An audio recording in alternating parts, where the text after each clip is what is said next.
Assalamualaikum warahmatullahi wabarakatuh. Terima kasih untuk teman-teman yang sudah membuka video presentasi kita pada hari ini. Perkenalkan, kami dari kelompok 4. Saya Carita Masya Mauren. Saya Maira Anggraini. Saya Aurelia Ciara. Saya Nindya Kristiana.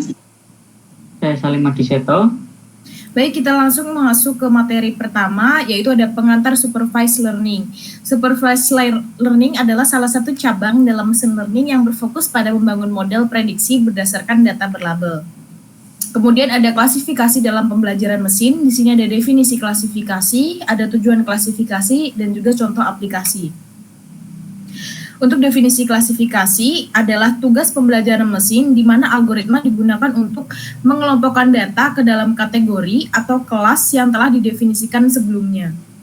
Kemudian untuk tujuan klasifikasi adalah proses mengidentifikasi kategori atau kelompok dari data berdasarkan karakteristik atau fitur tertentu.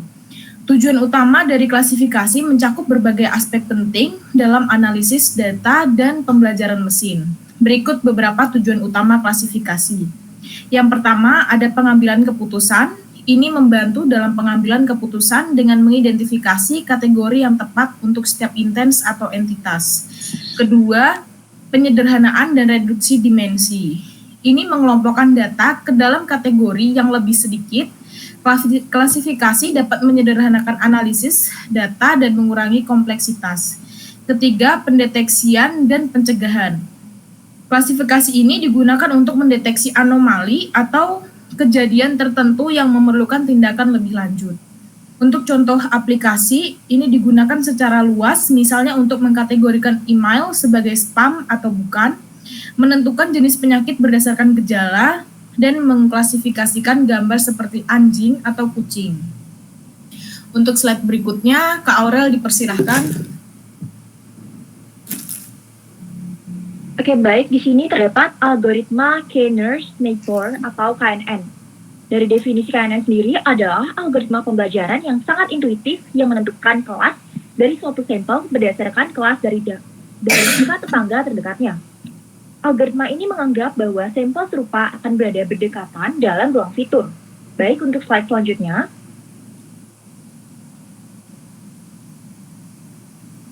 Nah, dari konsep dasar KNN itu sendiri, konsep utama dari KNN adalah mengklasifikasikan data baru berdasarkan mayoritas dari K tetangga terdekatnya. Jadi, semakin kecil nilai K, semakin sensitif model terhadap noise. Sedangkan semakin besar nilai K, semakin robust model terhadap noise.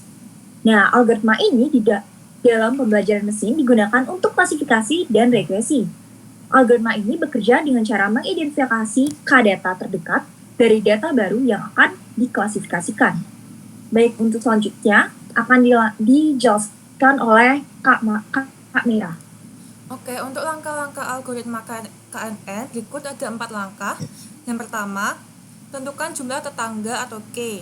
Tentukan jumlah tetangga terdekat yang akan digunakan untuk menentukan kelas dari data yang baru. Kedua, hitung jarak. Hitung jarak antara data baru dengan semua data latih menggunakan rumus jarak misalnya Euclidean. Lalu ketiga, pilih K tetangga terdekat. Pilih K tetangga terdekat berdasarkan jarak terpendek yang telah dihitung. Lalu untuk yang keempat, menentukan kelas mayoritas. Tentukan kelas yang paling banyak muncul di antara K tetangga terdekat dan tetapkan kelas tersebut sebagai kelas dari data baru. Nah, untuk selanjutnya akan dijelaskan oleh teman saya, Nindya.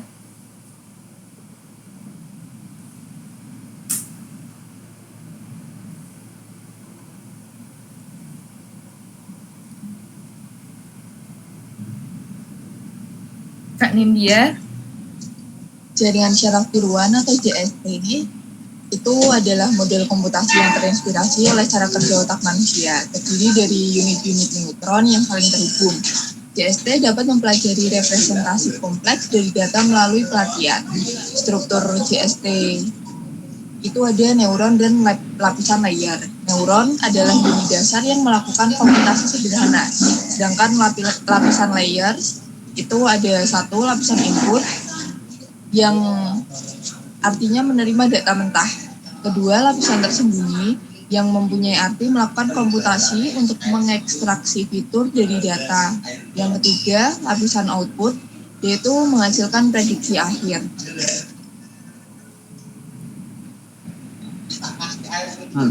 Algoritma backpropagation.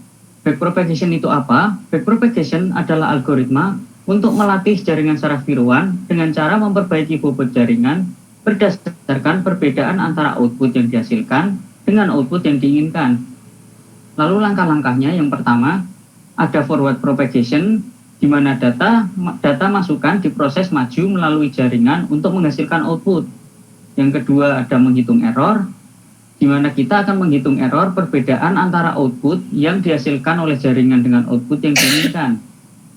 Lalu ada backward propagation, yaitu menghitung gradient error terhadap bobot jaringan dan memperbarui bobot untuk mengurangi error.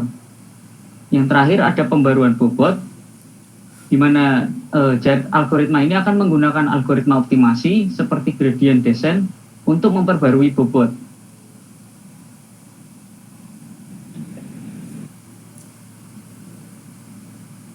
Baik, terima kasih teman-teman semua atas perhatiannya. Semoga apa yang kami presentasikan tadi teman-teman semua bisa memahami.